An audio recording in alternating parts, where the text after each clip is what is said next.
Welcome to another episode of Behind the Shield. I'm your host, Gary Daemer, and today on the podcast, we have Matt Topper from UberEther. Matt's been in cybersecurity for many years and has been a stalwart in the FedRAMP community and the DoD cloud community for just as long.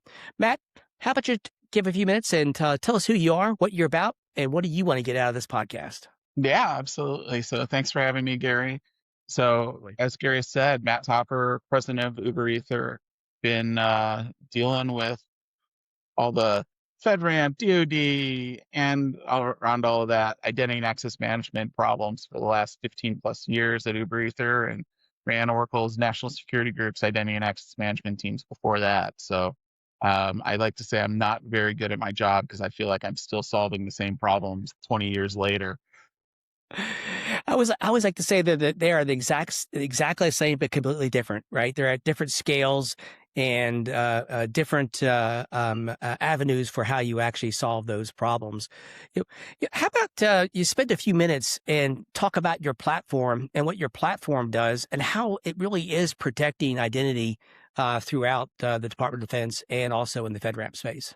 Yeah, absolutely. So about 4 years ago now, we got tired of watching a lot of those big integrators come and spend 12 to 18 months to get through the ATO process, if they're lucky, when they're repeating the same playbooks over and over in the federal government, and said it makes a ton of sense to put together a bunch of the identity and access management products that both run in a SaaS environment as well as on premises, pre-integrate them together, make them actually work from day one so that when the government buys it, they can get right into solving their business problems rather than waiting 12 to 18 months, paying 2 cycles of um, right licensing with those customers before they even see their first applications integrated. So we decided to go the hard path and take FedRAMP, skip FedRAMP High and go straight to Department of Defense's Impact Level 5, Which is not which for the is faint of heart, I'll have to say. no. As I like to tell people, it's the highest level of security before they leave the internet and the DoD. So you can imagine the type of workloads they're trying to save and protect on that side. So as we went through that, we built it as a private tenant environment. So there's shared nothing between each of our customers, which is how the DoD likes to see it. Private encryption keys per customer. And as we were going through, um, Jackie, who runs their board, was like, this is how we've been begging people to build solutions for us. Can you start doing this for others? And at that point, we continued down our identity path with our IAM Advantage product, but also introduced our ATO Advantage product, which is where we help SaaS vendors get into the DoD or get their FedRAMP certifications much, much faster because we get 80% of their controls, all those boundary controls done for them the same way we did for the DoD. So when you do that, do you pull them into your boundary, and they become a part of your ATO, or do you make them go through and get their own ATO as well?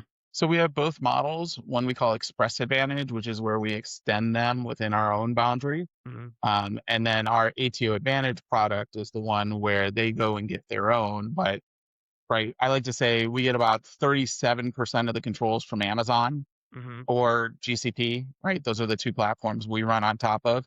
And then we get them up to a total of 80% with all the other boundary controls, all the identity and access management controls that we put in place. We give them like private Amazon workspaces so they don't have to bring their corporate laptops into the boundaries, protect those with PIV card, basically PIVs on a YubiKey versus a FIDO token.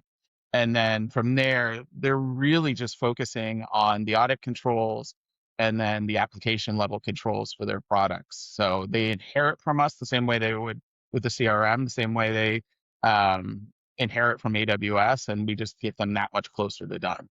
So, I like to hear a lot of people say it's an easy button, but what I like to call it is an easier button. Right. Maybe you can explain that a little bit as well, because I know, I'm sure you feel the same way we do. This stuff is still very complicated, even if you inherit a lot of the controls. Yeah, it's amazing how many companies we've worked with where we're like, wait, you don't have audit logs for that already? Right. Or like, you don't even know where your crypto is to even start telling me where it's FIPS compliant or not. So the easier button is honestly the exact same way I term it with them as well. Yeah. Um, so yeah, like what we've done is said you get your own private tenant account.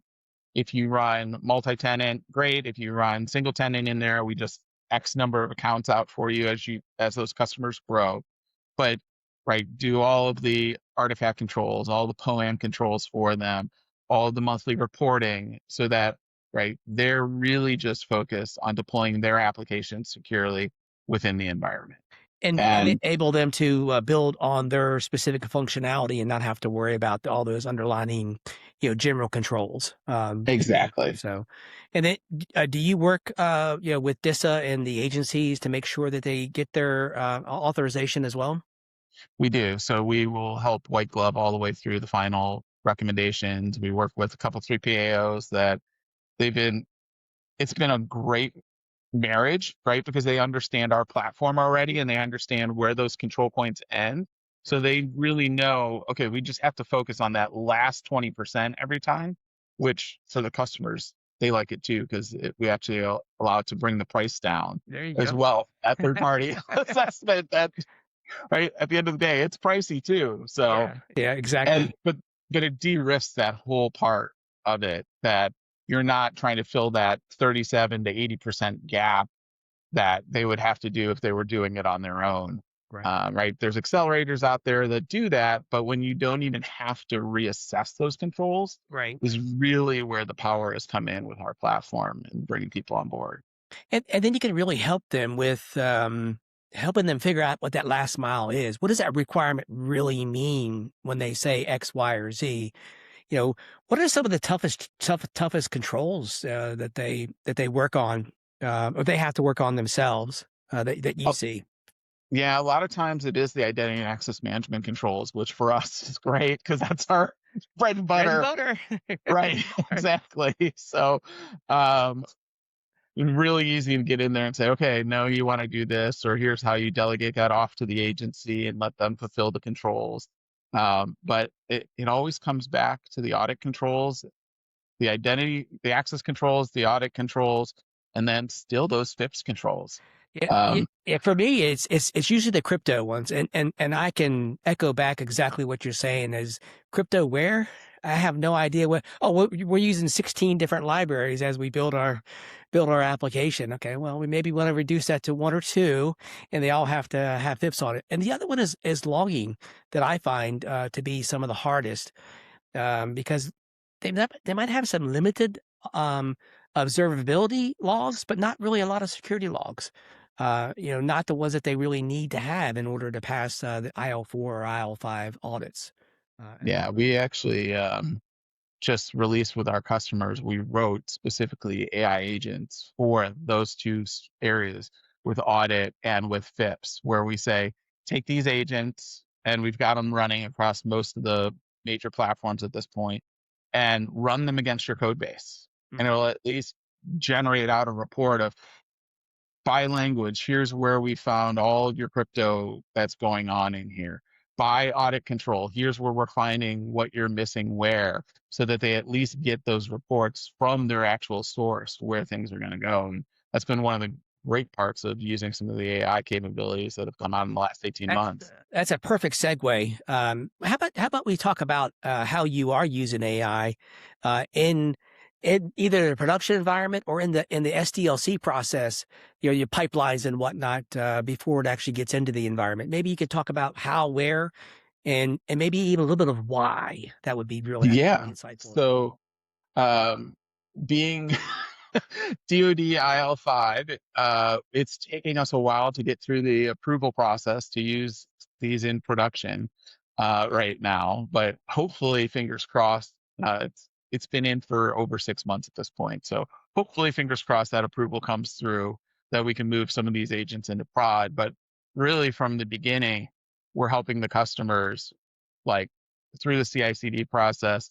When we run the POA&Ms every month, we'll look at the POA&Ms that come out and generate statements for them to say, yeah, this is really vulnerable in the tool, or it's not vulnerable in the tool. Look at their source code and say, oh, that vulnerability says you have to have access to it from the front end.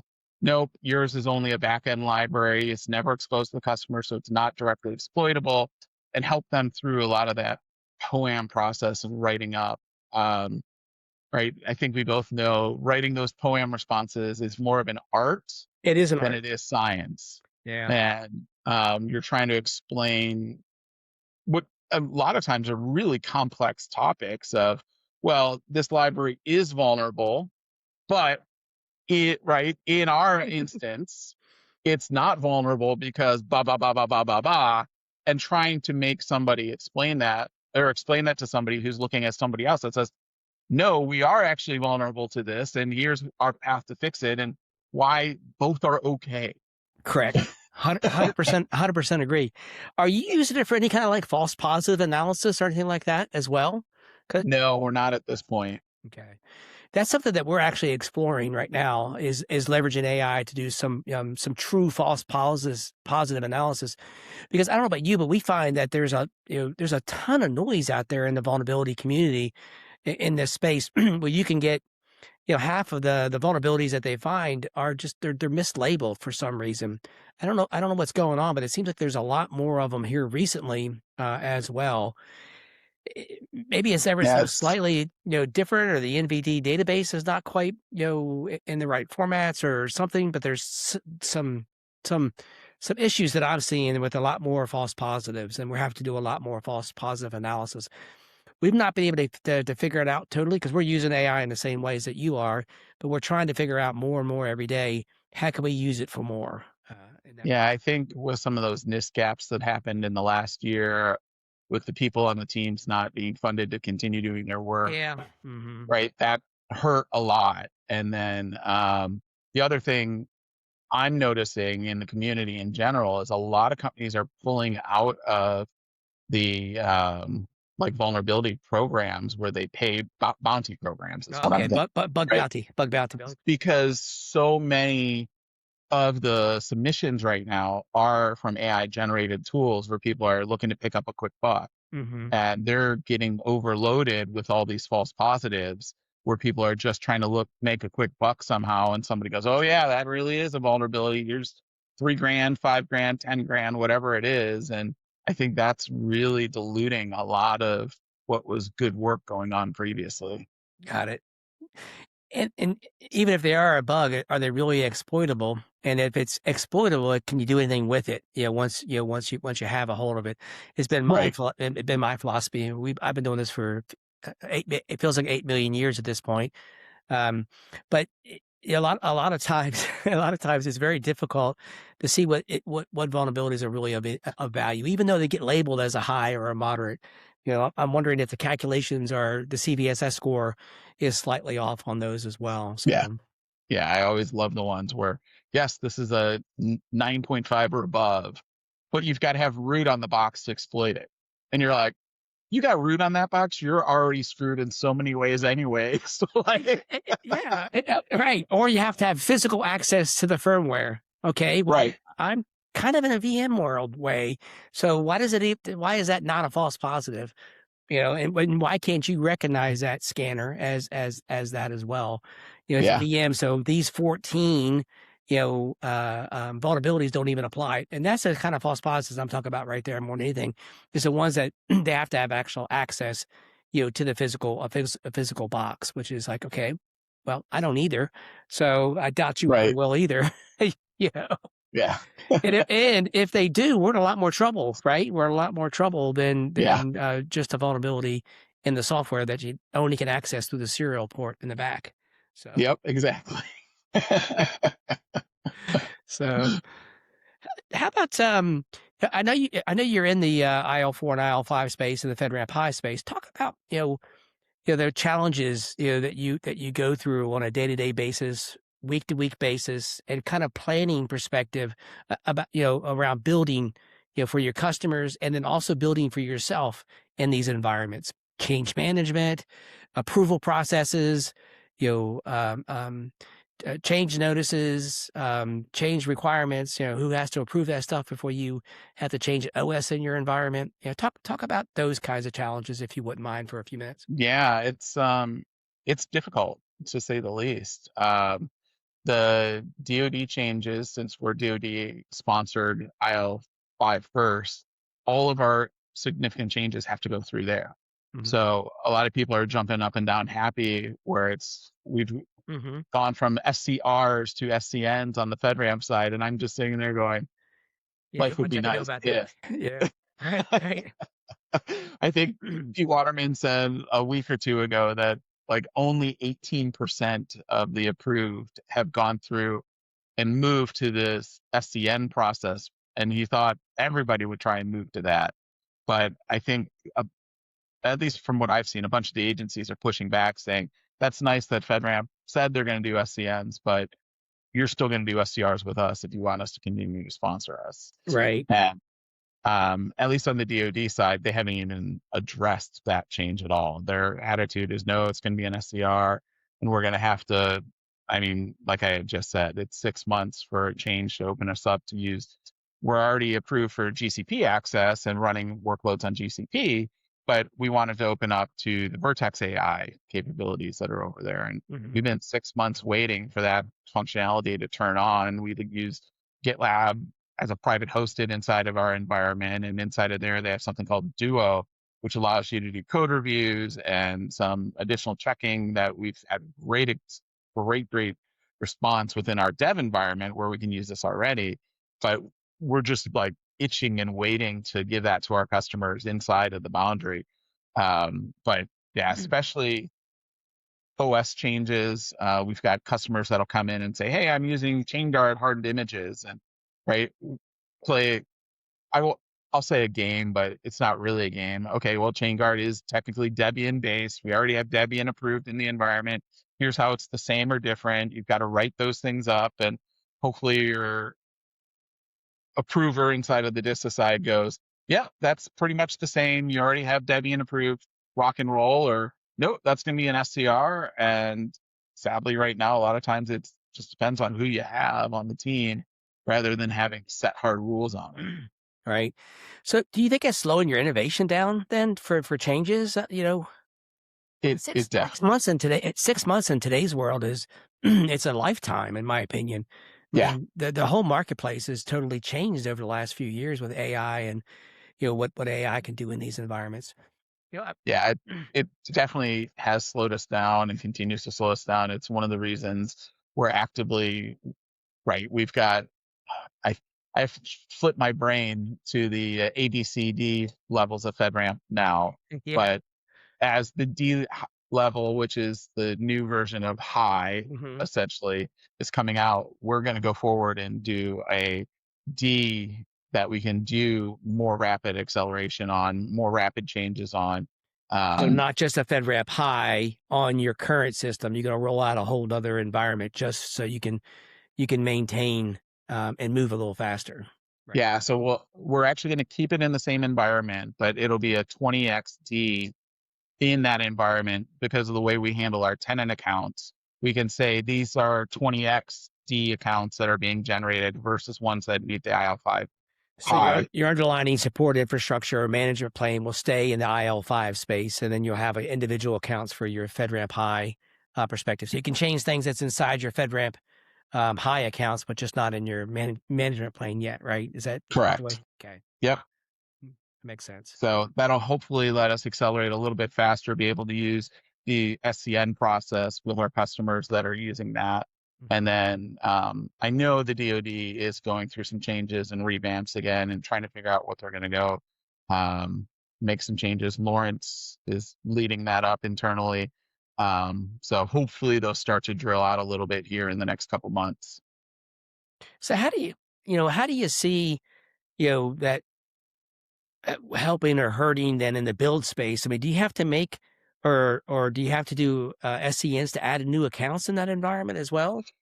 No, they let us go ahead and deploy new accounts anytime because of the patterns we've established when we roll those accounts out. As long as we're following our same CI/CD deployment processes, we're heavily Terraform based.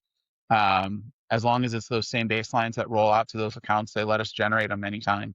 Okay, good. So you've already got that approved in your boundary then. Yeah, and that otherwise that would kill us, right? We'd sign up a customer and it'd be 3 to 6 months before they even be able to get started. That'd be a death march. Yeah. Yeah, that would be, unfortunately. Like you said, I think it really depends on the reviewers and how they ascertain that as well. So, how about what do you see from from individual companies? What are the? I know we talked about their biggest challenges, but just getting the ATO itself, not from a technology perspective, but the process perspective. I know I heard you say you do the white glove treatment, but they also have to be able to survive the audit, and they also have to be able to survive talking to the review board and the JVT and things like that. Or do you shield them completely from that?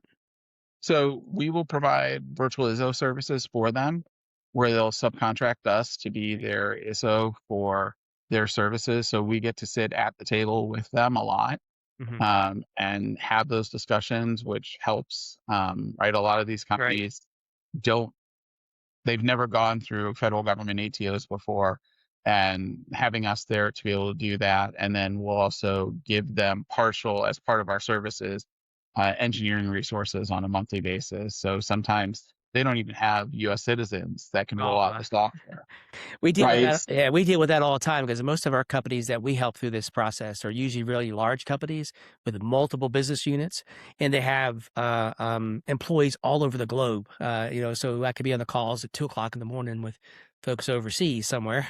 Yep. So Yeah. and So, they can't have accounts in this system, so we end up having to manage those and do release management and that kind of stuff as well in those yep. environments.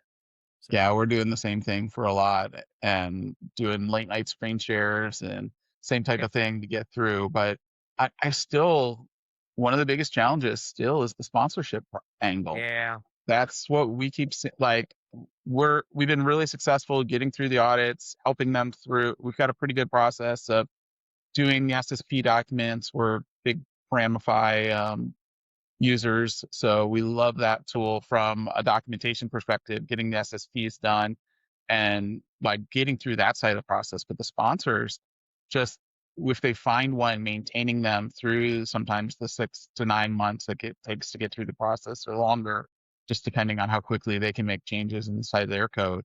But yeah, that's still, I'm hoping one of the things 20x is going to help us resolve, from having the sponsor be the blocking points. It's still a challenge on the Department of Defense side, so we have a platform that we got our 20x moderate certification through.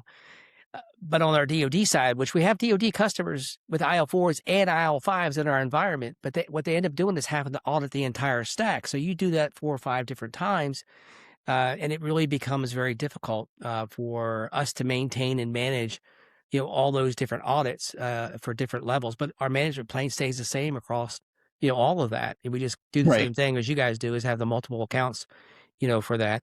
And then we have what we call our command center, and we have multiple command centers depending on the level of certification that you have, or authorization depending on where you're at in this space, because it's going to be Yep. a struggle, certification or authorization. I'm sure we could get Caitlin on here for just a second to laugh about. We're doing a sticker for our phase 2 pilot certification. How long did we spend? An hour?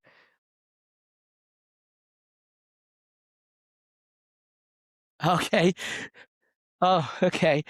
So we actually, it took us, that's right, you're not here actually on site. So it actually took us about an hour to build our sticker. And it was, how do we do, is it certified? Is it certification? Is it authorization? So, we ended up going with, I think it was certified, which I think is what they say it is. But if you look at 2 different places in the marketplace, it actually says 2 different things.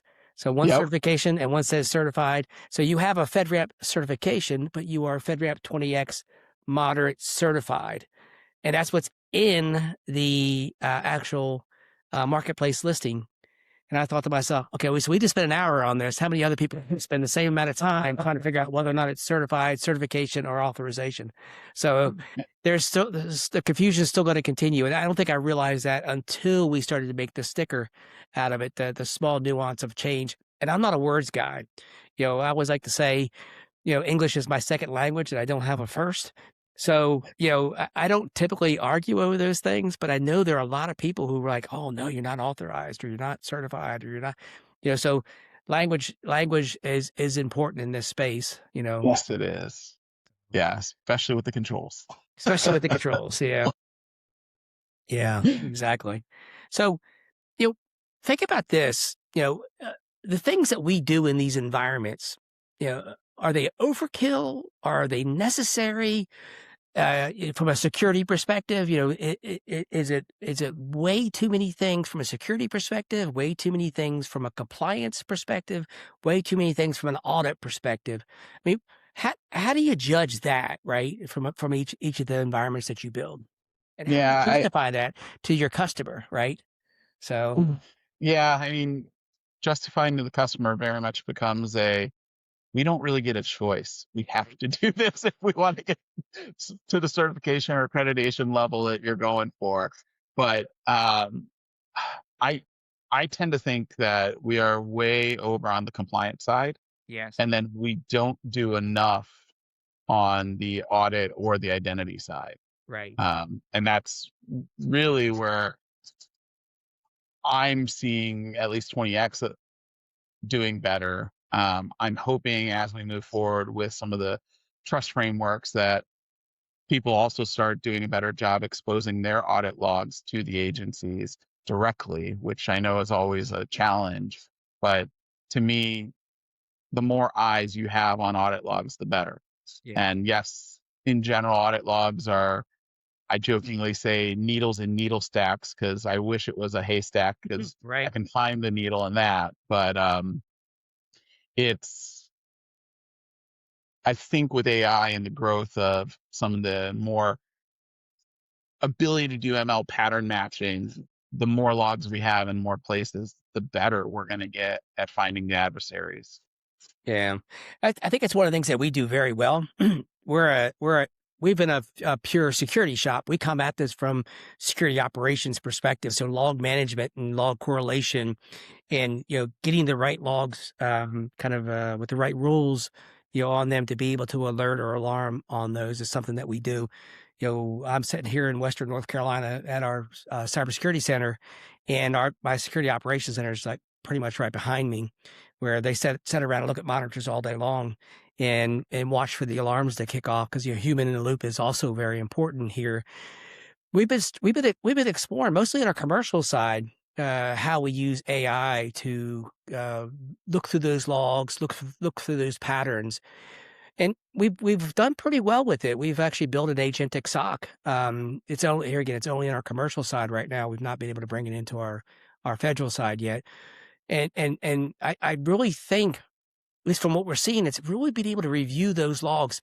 And what I really like about it more than anything else is it's able to correlate logs from different aspects of the system that humans or our rules were having a hard time doing. A lot of times, the logs are very, very good in forensics analysis. I think this is really going to be able to bring these logs, for folks to be able to see, up front, and really be able to take action. And then think about this, and this is kind of where we're going with this, is that automatic remediation, shutting things down, immediately, coordinating off, the attackers in the environments as well. And that's what we're really exploring with.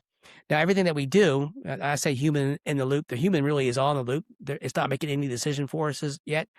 They're still looking at the same logs that the AI is looking at, and we're trying to figure out who discovers it faster. So we're taking all those kind of metrics. We've been running for a couple months now, in parallel, and then we'll probably roll it out as a primary and a commercial within the next 3 to 6 months. So So that tells me it's the AI that's winning the race over the human right now. yes, yes. It no surprise to me that they're able to recognize those patterns a lot faster than you are.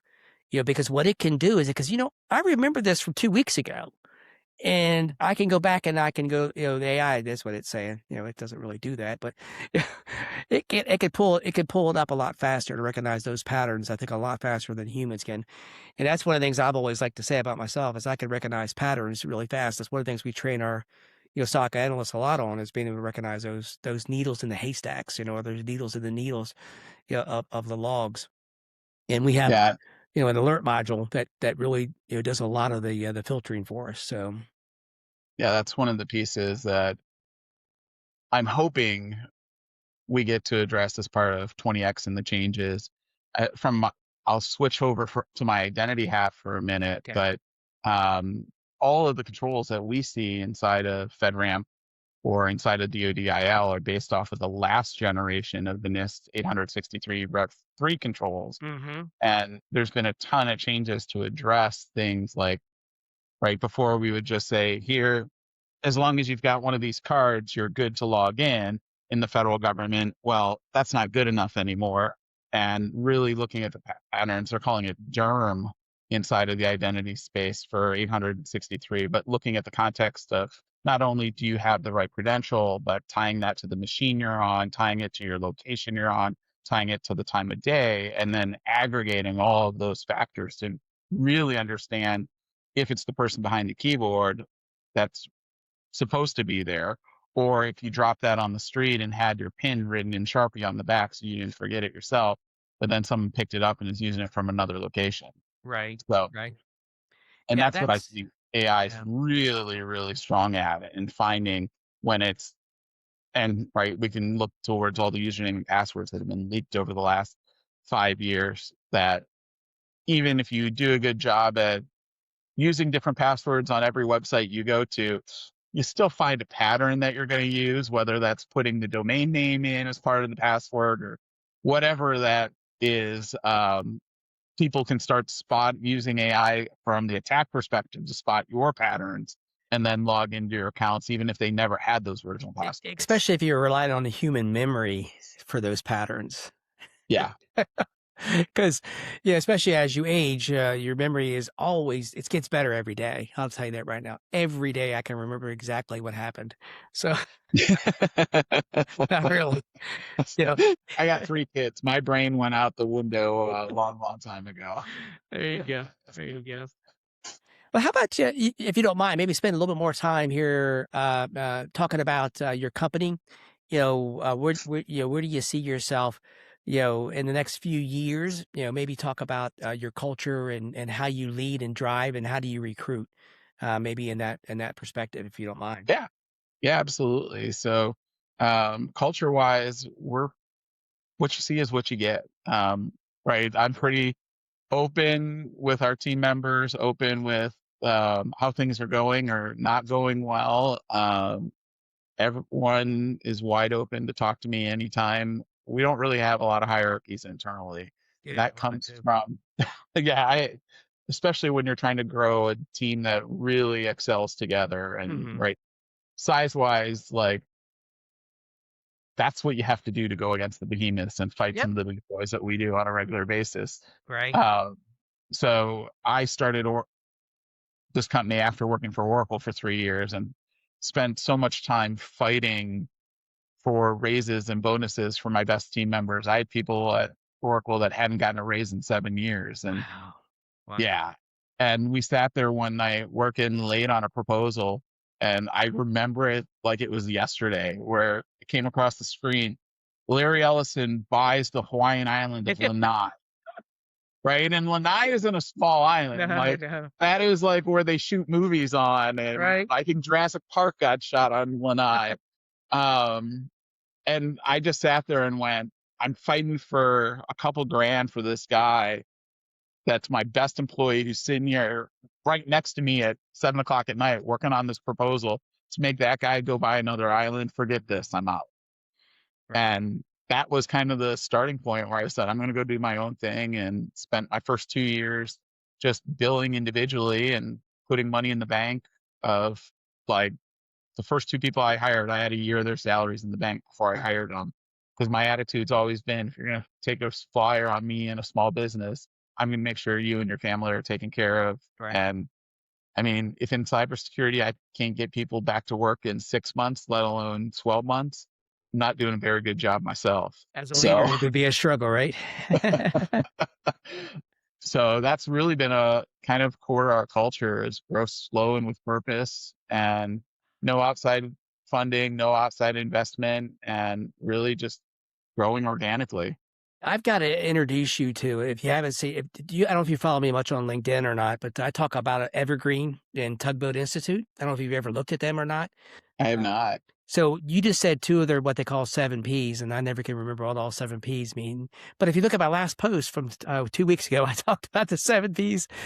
It really is. It's about exactly what you just described. It's having pragmatic growth, profit, being persistent, and being able to have your people first. And it's an organization that has driven by a gentleman. His name is Dave Wharton. He started this institute called the Tugboat Institute. He actually was a VC, and he saw how these companies were building, generational companies, and so he spent a lot of time studying them and came up with this kind of certification process for evergreen companies.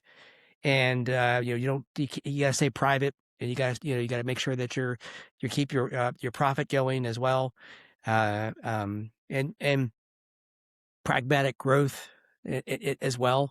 And I'll think about all the 7 Ps after a minute or two. We're talking about the memory Yeah. thing, right? And it's really cool. And the first time I went, the summit, they have a Tugboat Institute summit once a year. Then they have an exemplar in the fall, and then they have what they call the gathering of teams in the wintertime. And the first thing I went to was an exemplar, and I was blown away by how many companies were out there that were trying to do the same thing that I was doing. I thought I was unique. I'm trying to build a company that is private. It's funded by Gary Daemer's wallet. I'm sure that's the way yours is as well. Except yours is funded by Matt's wallet, and it's really it's a beautiful thing, because we get to build for the long term. If you want to Right. give Joe Johnson an extra raise, you can do that. If you want to build extra features into your application, you can. You want to give good roadmaps to your customers that last 2 years, you can do that. You don't have to worry Yep. about the quarterly reports or anything like that. I need to send you a book called Another Way. And All right. I'm definitely all in. And I think you're like me where you can see the industry patterns and oh yeah, see where things are going years ahead of oh yeah, time. oh Not absolutely. maybe not 5 or 7, but Well, 2 or 3 years out. Right. yeah, yeah. And if you have a VC in there that's looking at next quarter's profits, Ex- they're just going to shortcut you and they're say looking no. for right. They're looking for Right. the exits, right? They're the exit Yep. doors. Yep, yep. And you know what? If I always like to say, if I lose one money, it's okay because that was an investment for our future. Yep. So, and I even tell my staff, it's not losing money, it's investing. We're investing this year. This is a big investment year. But you could do that. You can do that when you're your own advising board, or you're your own, kind of setting your own destiny, and your customers are driving what you do on a day-to-day basis. And every time you win a customer, that's somebody who's invested in you, and they know that you can deliver. So Yep. let me ask you another question on that then. How do you feel about, some of these folks who do get all that the VC funding, from a just a general noise perspective, and a general marketing blitz that they get to do with, spending all the money they get on all the stages and all that as well. So how do so I, I I think it's people with different goals in life, right? yeah. A lot, and this is going to be very talking in generalizations because not everyone follows this, but a lot of the people who go that VC path and go that route looking for, I call it using someone else's money to grow their business, Mm-hmm. which they're looking for early exits and they're looking Yeah. for multiple exits over their career. And I personally think there's no better exit than turning over the company to the team Yeah. Also, when I decide to retire someday. well into the future. And So employee ownership is another really cool thing that evergreen companies can do. I have family members in my company, and I'll probably do the same thing. The next generation of Damers will probably take it over, and then I'll give some back to the employees as well, as we go with some employee ownership. So yeah, I I got just it. know I how got. hard it was to start, Oh right? yeah, Like you right. remember the early years and the grind of that, and thinking of selling out and having to go through that all over again with the next company. I kind of like the snowball that we've built and don't want to have to start at the top of the hill with a snowflake again. I'm right there with you. No, I like that. I love that analogy too. So, so I need to get you the book another way. Dave Wharton's book. It's a very good book. I'll make sure we get it in the mail to you right away so you can take a look Awesome. at it. Um, Actually, I have a little inscription that I put in the front of it as well. I don't know. I've gone through a couple hundred books because that's how passionate I am about this. Chris Hyatt from Risk 360. I don't know if you know who they are. They spend most of their Okay. time in the commercial space. Him and I talked a lot about this as well because there's not lot of us in this technology space that do it this way, Matt. So Yeah. I'm very happy to hear that. So anyway, as you can tell, and excited because Yeah, it's I don't meet too many people like that, to be honest with you. So I wish there were more of us. I I think 100% agree. as a world we'd be in a much better place if that was the case. I tell you, I'm a firm believer in long-term investments. And when I mean long-term, I'm talking, 50 years long-term investments. You know, invest in people's future and not think about their short term. So, Yeah. well, on a lighter note, let me shift topics. It's so far it's absolute pleasure speaking to you, and absolute pleasure to finally get to meet you as well. I've admired you from afar for a long time, and what you've been able to do with not only your company but your platform, because I know I'm doing the same thing or very similar to what you're doing, and it's just really cool to see somebody else, kind of going through the same struggle, and you're still alive. So so so with As we said before the call, you still have hair. I've that off a long time ago. There you go. Yeah, I still have some, but if you don't see the backside of my head, so let's just leave it at that. So with that, I'm a big reader. I probably read a book to two books a week. I should say I listen to them anymore, but I do read them physically as well. I walk about 30 miles a week, and I listen to books all the time when I walk. So do you have any books that you recommend? As you can tell, there's one that that I always recommend. Yeah. How about And yourself? absolutely. Any that you recommend that you read recently that you like?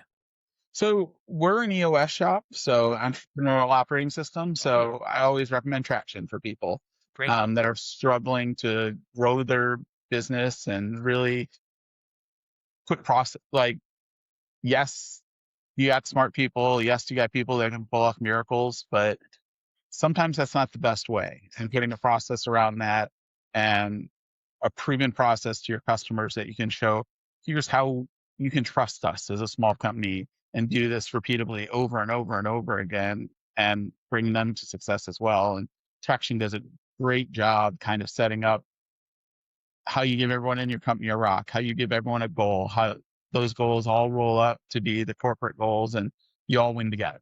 Yeah. So Traction's been great for us. It's a great book, and one of my favorite pieces in there is the get it, want it, and have the capacity for it.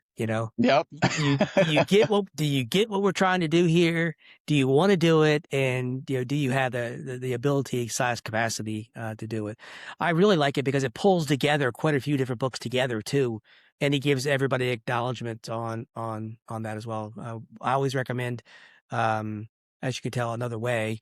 And then Ideal Team Player from Patrick Lencioni, very Yep. good book. And then Multipliers by Liz, and I can't think of her last name right now off the top of my head, but Multipliers, it's a very good book as well. So, how about from a TV show, internet, YouTube channels, or anything like that you like to listen to or watch? Uh, I've known this guy for he was on the first project I started when I started the company. Uh, if you want to learn about identity and access management and the depths of it and What I love is not just the technical side, and this is where a lot of people with identity experience go wrong. Is I won't say go wrong, but have trouble understanding is that a lot of identity problems aren't technical; they're business Mhm. problems, Mhm. and you've got to lead with what is the business problem you're trying to solve first to actually get the traction within these companies to get things done. And David Lee, the Identity Jedi, is his podcast, does an I'll have to excellent listen. job going So, through and talking about all the different topics in identity and how to best solve them. so I know I didn't talk about my history that much, but I'm an identity guy. That's where I got my experience is really identity and cybersecurity around identity. And to me, it's always an enabler to get people access to what they need to get access to. I spent a lot of time at Booz Allen, and we helped write a lot of those NIST standards around identity, and that's where we helped a lot. We still help the government with PIP and CAT cards as well, managing several PML offices within the federal government. It's pretty cool. Yep. I still have a big passion for it. And then we found this thing called the cloud, and it just absolutely took over my life. And now it's the whole AI and cloud thing together and identity on top of that. It's just the world is unlimited. So, Yeah. Yeah, that'll be the next round is non-person identities and how oh we get yeah, it's going that. to be a big challenge. I could see it now. I was talking to one of my staff the other day, and they're like, "Well, what do you think if we put MCP servers on the front of our APIs?" And I'm like, "Well, let's figure out what the APIs need to have access to first, Yep. and be able to figure out, if and what kind of access should we give them, and what does it take, to get them." I 100% agree. I think it's going to be a big, huge zero trust set of issues with AI and giving them actual access and not over escalating that as well. So governance is going to have to play a key role in that as well. Yep. And anyway, one last question. We're a big services company. We do a lot of work with nonprofits. We work with a couple here in town, and just curious if your organization, gives back to any organizations, and if you do you want to give them a shout out and maybe you could talk about how and what you do for them? Yeah. One of the ones that I love to throw out is a small organization out of Columbus, Ohio called Together We Grow Community Gardens. And they will, right, it is literally a community garden that helps fill backpacks of kids that might not have food to, right. A lot of states and schools have breakfast programs and lunch programs, but when those kids go home on the weekends, sometimes they're not sure that they're going to have a meal before they get back to Right. school on Monday. So they fill backpacks, they help families in need to make sure that people are fed with fresh, good food on a regular basis. Cool, cool. Yeah, we do too here. Now, everybody who listens to my episodes, they always hear me talk about them. But one is the child abuse prevention team here in North Wilkesboro, North Carolina, and it really is about providing supervised visits and for court ordered supervised visits within the county. And then my son has Down syndrome. My youngest son does, and so we spend a lot of time with the Special Olympics and coaching. And my wife, she is also one of the chairpersons for the local committee here in our county as well.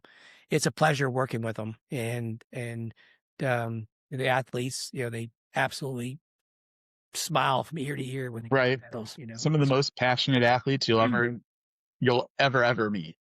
we have a couple bicyclists that, man, I tell you what, they're phenomenal. And my son rides a trike, and he inches his way around, but he absolutely loves what he does. So we do Yep. it, and he enjoys it, and we enjoy it as well. So, It's amazing.